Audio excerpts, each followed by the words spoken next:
कोटा का रुख करते हैं। यहां पानी की टंकी पर चढ़े करीब 1 दर्जन युवा। कोटा शहर के काला तालाब इलाके का ये मामला है और टंकी ओवरफ्लो होकर आसपास के गेहूं के खेतों में पानी भरने की समस्या से ग्रामीण परेशान है। सहायक अभियंता को कई बार शिकायत देने के बावजूद कोई समाधान नहीं हुआ। बीजेपी के पूर्व जिलाध्यक्ष मुकुट नागर टंकी पर चढ़कर नेतृत्व कर रहे हैं और अभी भी उनकी मांग लगातार बनी हुई है। उनका मानना है कि कई बार शिकायत की गई लेकिन इस शिकायत को सुनने वाला कोई नहीं है। बीजेपी के पूर्व जिलाध्यक्ष मुकुट नागर टंकी पर चढ़कर नेतृत्व कर रहे हैं और उनके साथ कई युवा भी हैं। वो तस्वीरें आपको दिखा रहे हैं।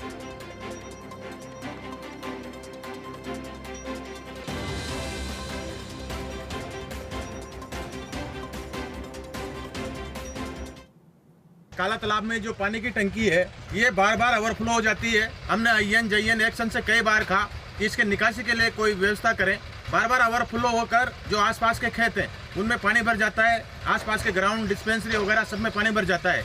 आज रात को भी ये ओवरफ्लो हुई और यहाँ करीब 10 बीघा में आसपास के जो छोटे छोटे किसान हैं जिनके 2-2, 3-3 बीघा जमीन है उनके सब गेहूँ में जो कटने वाले थे आजकल में उनमें पानी भर गया है और वो गेहूँ पूरी तरह खराब हो गए हैं। हम आज यहाँ पर टंकी पे चढ़ गए हैं और टंकी पे चढ़कर ये मांग कर रहे हैं कि इन गेहूं का मुआवजा दिया जाए।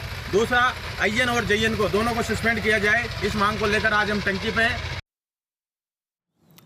तो आपने सुना, दरअसल जो नेतृत्व कर रहा है वो है बीजेपी का पूर्व जिलाध्यक्ष और ऐसे में प्रदर्शनकारी जो है अपने साथ युवाओं को लेकर खड़ा हो गया। हालांकि मांग तो जायज है, मांग बिल्कुल गंभीर भी है, लेकिन देखना होगा कि ये तरीका उनके काम आता है या फिर नहीं। भंवर एस चारण सहयोगी हमारे साथ जुड़ चुके हैं, ज्यादा जानकारी उनसे लेंगे।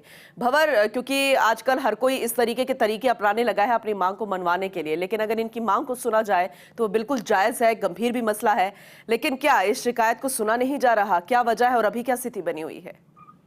देखिए, अभी अभी टंकी पर ये करीब 1 दर्जन युवा काला तालाब इलाके के चढ़े हैं और फर्स्ट इंडिया पर इस खबर के ब्रेक होने के साथ ही मौके पर अधिकारी, स्थानीय पुलिस थाने के लोग और साथ में प्रशासनिक अधिकारी पहुंचना शुरू हो गए हैं। जलदाय विभाग के अधिकारी भी मौके पर पहुंच रहे हैं और देखिए, ग्रामीणों का कहना यह है कि आईएन और जईएन दोनों को कई बार बताने के बावजूद भी हमारी समस्या का समाधान नहीं हो रहा है और अब तो स्थिति ये बन गई है कि जलदाय विभाग के अभियंताओं की लापरवाही के चलते आसपास के इलाके के करीब 10 बीघा इलाके के जो खेत है उनमें खड़ी गेहूं की फसल बर्बाद होने के कगार पर पहुंच गई है। देखिए, कोटा शहर का काला तालाब इलाका पूनम वैसे तो शहर के अंदर ही पड़ता है, लेकिन ये शहर का बाहरी कोना है जहां आबादी के साथ साथ बड़ी तादाद में खेती होती है। उन्हीं खेतों के बीच में ये जलदाय विभाग की पानी की टंकी बनी है और ये टंकी ओवरफ्लो होने की वजह से जो पानी है वो आसपास के खेतों में लड़क करके और पहुंच जाता है। ठीक है, करीब 10 बीघा इलाके के खेतों में फिलहाल ये पानी भर चुका है। तो मांग ये हो रही है ग्रामीणों की तरफ से कि अभियंता मौके पर बुलाए जाए, उनके खिलाफ एक्शन लिया जाए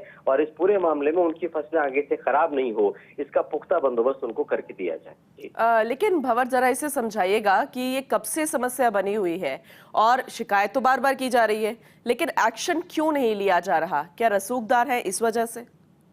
देखिए, एक्शन लेने का साफ तौर पर जो प्राथमिक तौर पर कारण समझ में आता है पूनम, वो अभियंताओं की लापरवाही ही समझ में आती है। कहीं न कहीं जो स्थानीय समस्याएं हैं उनके प्रति उदासीन बने रहना, उनको गंभीरता से नहीं लेना और उस पर ध्यान नहीं देना। अगर किसी इलाके में पानी ओवरफ्लो हो रहा है तो ये पानी की बर्बादी तो है ही, लेकिन आसपास के इलाके के खेतों में अगर फसलें बर्बाद हो रही है तो ये तो ऐसी समस्या थी जिसके संज्ञान में आते ही उसको ठीक किया जाना चाहिए था, लेकिन कोई देखने सुनने वाला नहीं था। ग्रामीण शिकायत कर करके परेशान हो गए और बीजेपी के पूर्व जिलाध्यक्ष मुकुट नागर के नेतृत्व में आज परेशान होकर के आसपास के करीब 1 दर्जन युवा जो है वो इस ऊंची पानी की टंकी पर चढ़ गए हैं और उनका साफ तौर पर यही कहना है कि जब तक संबंधित जो जईएन और आईएन है उनको सस्पेंशन का एक्शन जब तक उनके खिलाफ नहीं लिया जाएगा और जब तक ये जो खेती खराब हुई है उसका मुआवजा उन्हें नहीं मिलेगा, तब तक वो टंकी से नीचे नहीं उतरेंगे। चलिए, ठीक है, बहुत शुक्रिया भंवर इस जानकारी के लिए। आगे भी आपका रुख करेंगे अपडेट के लिए कि आखिर इनकी सुनवाई होती है या फिर नहीं, या फिर ये कौन सा नया तरीका अपनाएंगे।